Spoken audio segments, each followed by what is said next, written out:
কলকাতা ধর্ষণ হত্যা মামলা, আরজি কার হাসপাতালের প্রাক্তন প্রিন্সিপাল সন্দীপ ঘোষের ফাঁসি।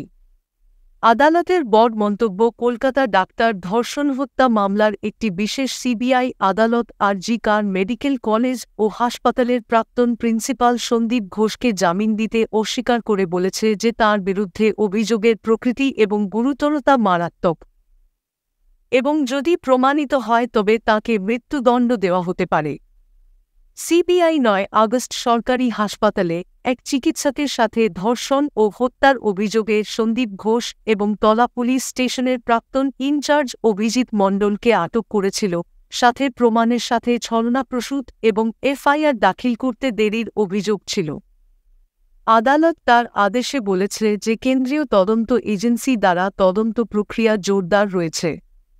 সন্দীপ ঘোষের জামিন আবেদনের খারিজ করে অতিরিক্ত প্রধান বিচারক এসডে বলেছিলেন যে অভিযোগের প্রকৃতি ও গুরুতরতা মারাত্মক এবং যদি এটি প্রমাণিত হয় তবে এর জন্য মৃত্যুদণ্ড হতে পারে, যা অত্যন্ত বিরল মামলায় দেওয়া হয়।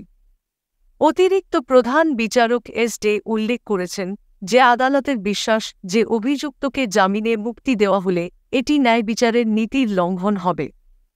তিনি বলেন, একজন ব্যক্তি অন্যদের সাহায্যে অপরাধ করতে পারে এবং ঘটনাস্থলে অন্যান্য অভিযুক্তদের উপস্থিত থাকার কোনো প্রয়োজন নেই।